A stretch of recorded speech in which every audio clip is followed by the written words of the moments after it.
कैसे हो मेरा पढ़ाकू? बढ़िया। चैप्टर नंबर 9 को कंटिन्यू करते हुए आइए सॉल्व करते हैं एक्सरसाइज न्यूमेरिकल 9.9।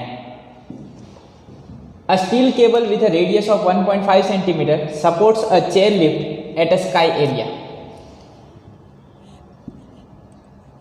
रोपवे जैसा मान लो, जो केबल है उसकी रेडियस क्या दी हुई है? 1.5 centimetre. If the maximum stress is not to exceed 10⁸ newton metre raise to -2, मतलब स्ट्रेस दिया हुआ है, maximum stress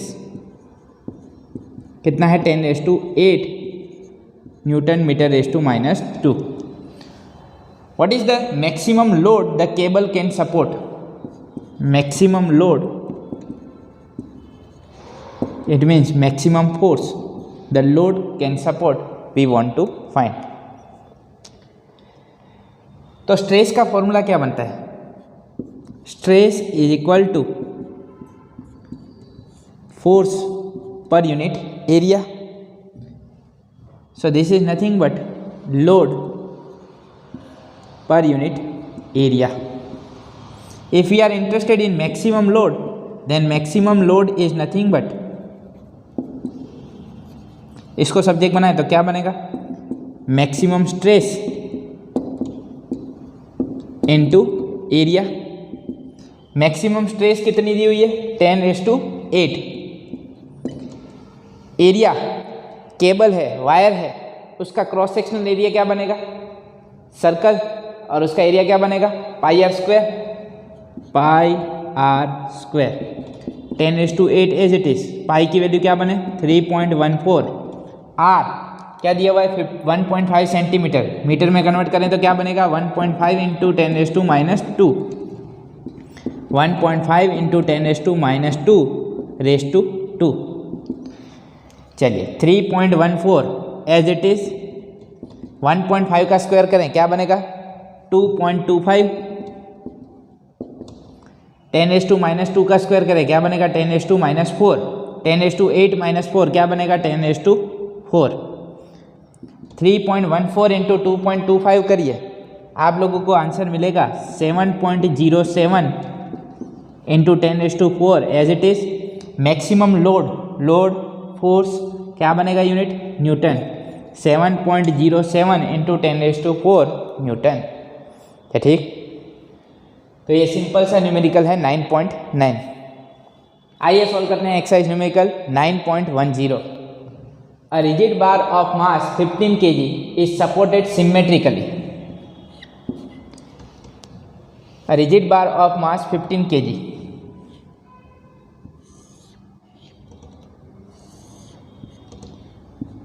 This is the bar of mass 15 kg is supported symmetrically by 3 wires, each 2 meter long. 3 wire बना लेते हैं।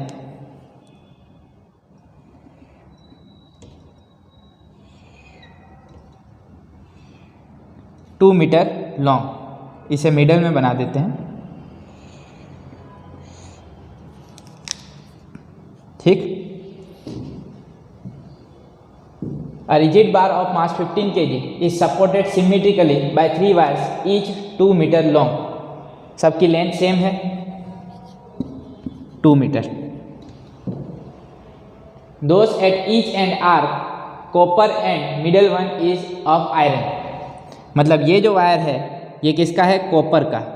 ये किसका है? कॉपर का। और मिडल वन किसका है? Iron, Fe। Determine the ratios of their diameters if each is to have the same tension.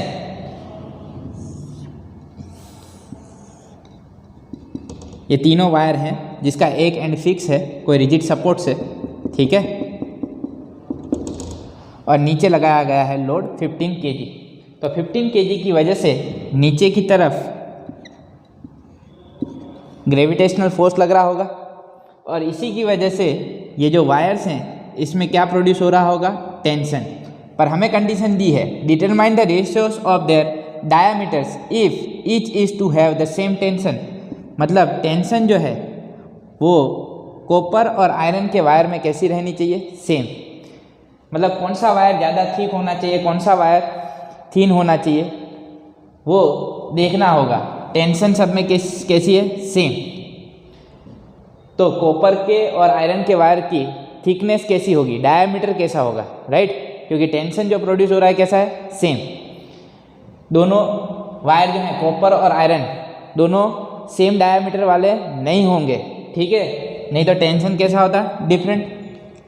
चलिए, अब नीचे की तरफ कुछ ग्रेविटेशनल फोर्स लग रहा है, राइट? इस ग्रेविटेशनल फोर्स की वजह से इन वायर्स में कुछ एलोंगेशन आना चाहिए, लेंथ चेंज होनी चाहिए, यस और नो? और जब लेंथ चेंज होगी तो वो लेंथ भी कैसे चेंज होगी? इक्वली, यस और नो? टेंशन कैसा है? सेम तीनों वायर में। और नीचे की तरफ जो ग्रेविटेशनल फोर्स लग रहा है वो क्या है? 15G।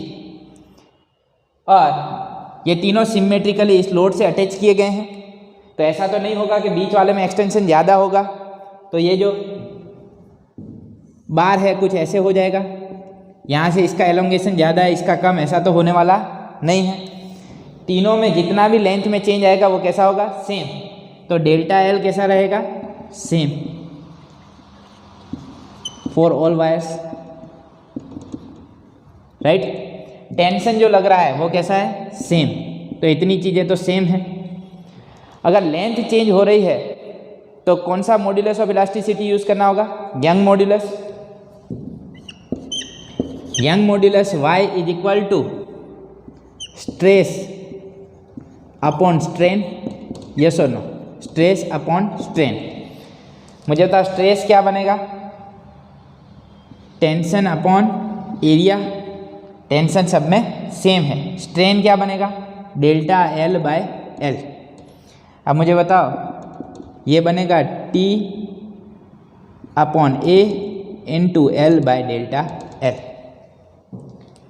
For both the wires copper and iron tension that is same, delta L that is same, L that is same.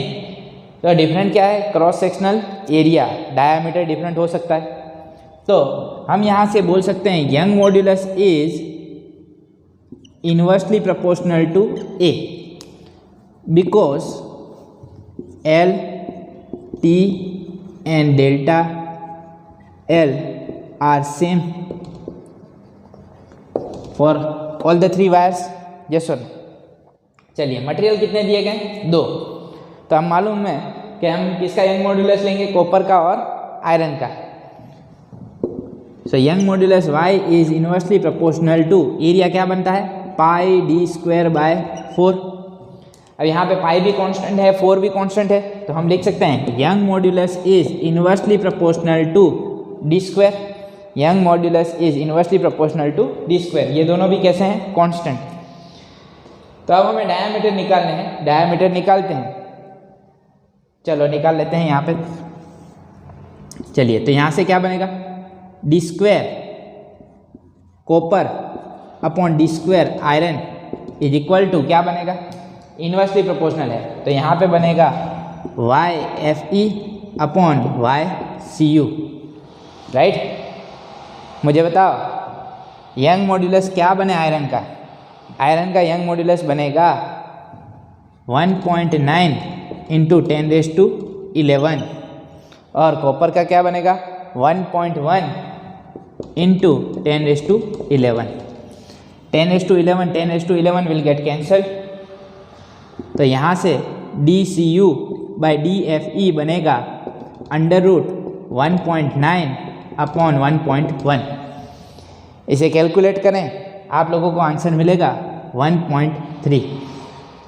So diameter of copper upon diameter of F E should be 1.3। क्या बनना चाहिए? D C U by D F E 1.3। तो यहाँ से हम लिख सकते हैं ratio of their diameters, ratio of diameter of copper to iron should be 1.3। क्या समझ में आ गया? Exercise numerical 9.10। मतलब कॉपर वायर का जो डायामीटर होगा वो 1.3 times diameter of iron wire होगा। तो ये हो गया हमारा एक्सरसाइज न्यूमेरिकल 9.10। क्या समझ में आया? एकदम परफेक्ट। लिखना है, जल्दी से लिख लीजिए।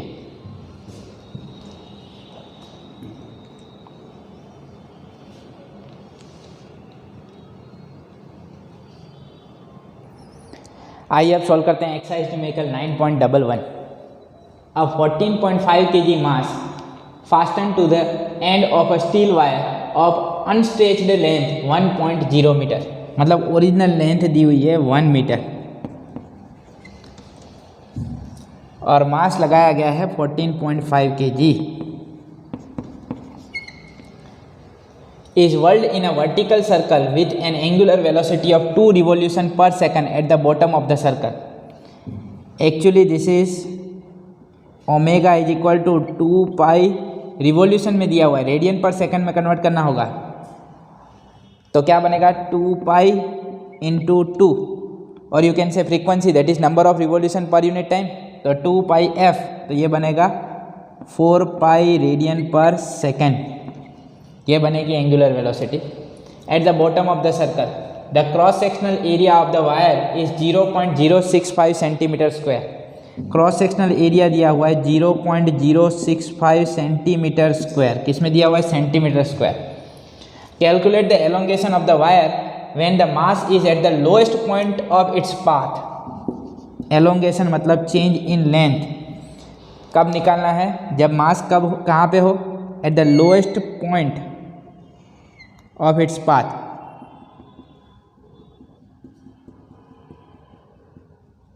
वर्टिकल सर्कुलर मोशन हमें कंसीडर करना है, ठीक है,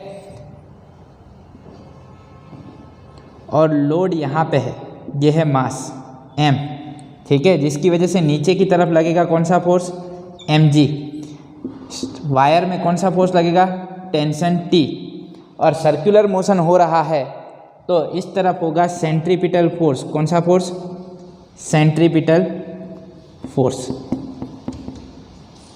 राइट। सर्कुलर मोशन के लिए कौन सा फोर्स बनता है सेंट्रीपिटल फोर्स। अगर हम यहाँ पे Newton second law of motion लगा दें तो नेट फोर्स रिजल्टेंट फोर्स कौन सा है Fc, तो Fc बनेगा Fc इज इक्वल टू ऊपर की तरफ फोर्स कौन सा है T और नीचे की तरफ है mg, तो Fc क्या बनेगा T माइनस mg, ये सुन T माइनस mg। वायर में जो फोर्स लग रहा है वो कौन सा है टेंशन, तो tension T is equal to Fc plus mg।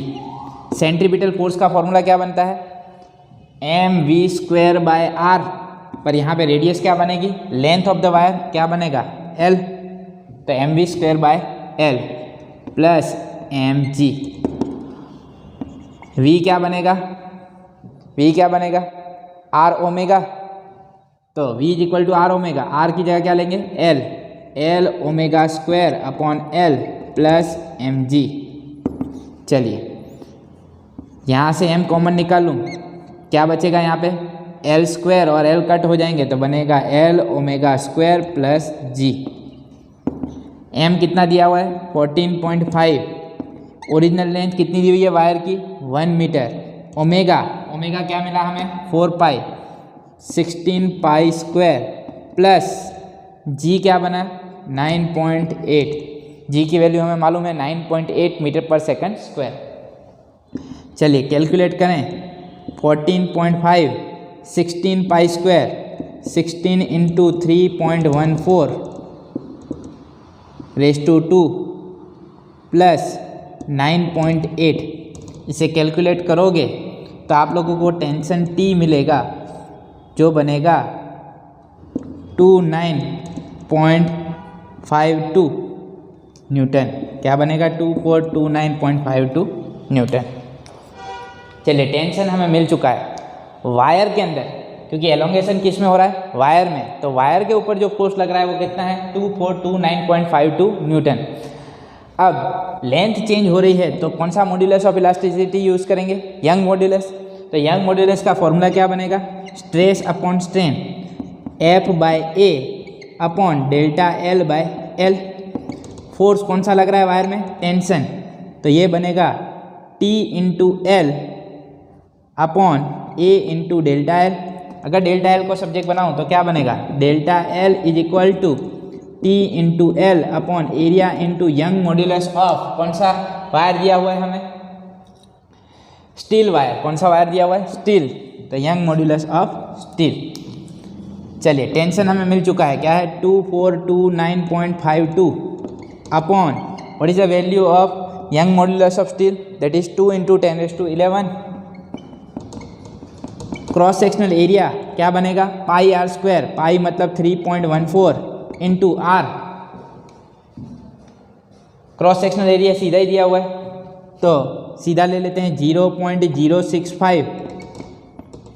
अब ये जो क्रॉस सेक्शनल एरिया दिया हुआ है किस में दिया है? सेंटीमीटर स्क्वायर में। इसे कन्वर्ट करना होगा हमें मीटर स्क्वायर में, तो ये बनेगा इंटू 10⁻⁴। चलिए कैलकुलेट करिए, कैलकुलेट करोगे तो ये बनेगा 1.87 इंटू 10⁻⁻3, तो इसे लिखा जा सकता है 1.87 millimetre. This will be the elongation. This will be the elongation of the wire when the mass is at the lowest point of the path.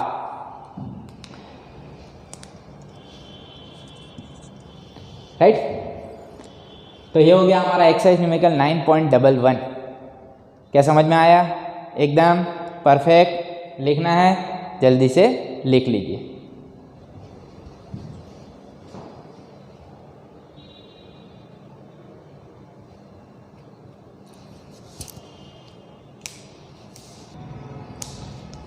आइए अब सोल्व करते हैं exercise numerical 9.12। Compute the bulk modulus of water from the following data. अब निकालना है bulk modulus, bulk modulus of water. Initial volume मतलब initial V1 ले लेता हूँ 100.0 लीटर। लीटर को हमें कन्वर्ट करना होगा SI यूनिट में, तो SI यूनिट में लीटर को कन्वर्ट करें तो ये बनेगा 100 × 10⁻³ मीटर क्यूब। क्या बनेगा? 100 × 10⁻³ मीटर क्यूब। प्रेशर इंक्रीज मतलब हमें दिया हुआ है delta P, that is 100 atmosphere. Atmosphere भी एक यूनिट है प्रेशर का, और 1 एटमॉस्फेयर की वैल्यू हमें दी हुई है 100.0 into 1 atmosphere, that is 1.013 into 10⁵ pascal. तो ये हमने कन्वर्ट कर दिया इसे SI यूनिट में। फाइनल वॉल्यूम कितना दिया है? 100.5 लीटर। 100.5 लीटर, लीटर को कन्वर्ट करें मीटर क्यूब में तो ये बनेगा 100.5 इंटू 10⁻³ मीटर क्यूब। फिर बोला हुआ है compare the bulk modulus of water with that of air at constant temperature. Explain in simple terms why the ratio is so large. पहले निकाल लेते हैं बल्क मॉड्यूलस ऑफ वाटर। चलिए, तो बल्क मॉड्यूलस ऑफ वाटर निकालने के लिए हमें फॉर्मूला मालूम है, that is pressure upon fractional change in volume. यहाँ पे फाइनल वॉल्यूम जो है इनिशियल वॉल्यूम से ज़्यादा है, जो कि पॉसिबल नहीं है। प्रेशर बढ़ रहा है तो कंप्रेस होना चाहिए, पर यहाँ पे वॉल्यूम ज़्यादा दिया हुआ है तो कहीं पे गड़बड़ी है। जो गिवन डेटा है हमें यूज़ कर लेते हैं, हम डेल्टा V निकाल लेते हैं। डेल्टा V मतलब चेंज, चेंज क्या है? 0.5 का, ठीक है, बढ़ रहा है घट रहा है, अगर ये थोड़ा कम भी होगा उससे तो चेंज क्या है? 0.5 लीटर का। डेल्टा P हम ले लेते हैं 100 एटमॉस्फेयर। 100 एटमॉस्फेयर मतलब कितना होगा? 100 इंटू 1.01 इंटू 10⁵, ठीक है, 1.013 इंटू 10⁵।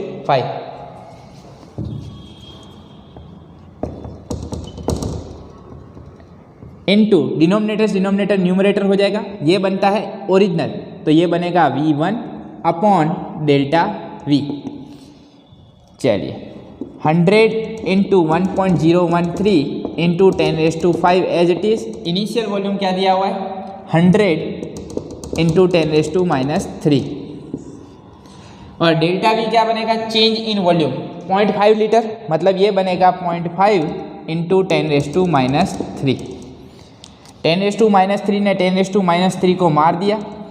अब ध्यान से देखिए, ये बचा 1.013 अपॉन 0.5 इंटू ये हुआ 10⁵, 10⁷ और 10⁹, तो ये बन गया 10⁹ 1.013 अपॉन 0.5, 1.013 अपॉन 0.5, 0.5 मतलब 1/2, डिनोमिनेटर न्यूमरेटर, तो ये बन जाएगा 2.026 इंटू 10⁹ और बल्क मॉड्यूलस का यूनिट क्या बनेगा? पास्कल। तो bulk modulus of water that is 2.026 into 10⁹ pascal. चलिए अब क्या बोले, compare the bulk modulus of water with that of air. Air के बल्क मॉड्यूलस से कंपेयर करना है, तो भाई bulk modulus of water upon bulk modulus of air बनेगा 2.026 इंटू 10⁹ 1 इंटू 10⁵, तो ये बनेगा 2.026 bulk modulus of air that is 1 into 10⁵ pascal. तो ये निकालें तो बनेगा 2.026 इंटू 10⁹ अपॉन 10⁵, 2.026 इंटू 10⁴। यहाँ से हम कंपेयर कर सकते हैं bulk modulus of water upon bulk modulus of air that is 2.026 into 10⁴। तो ये क्या मिला?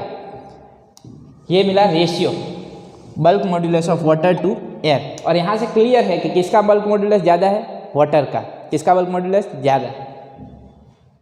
Explain in simple terms why the ratio is so large. ये रेशियो क्यों बड़ा मिल रहा है, क्यों? तो सिंपल सी बात है, the ratio is large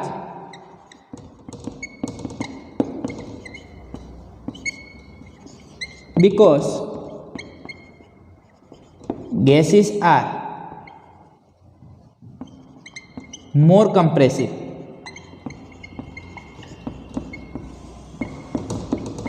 than liquid। Gases को ज़्यादा कंप्रेस किया जाता है, कंप्रेस किया जा सकता है, ये सुनो।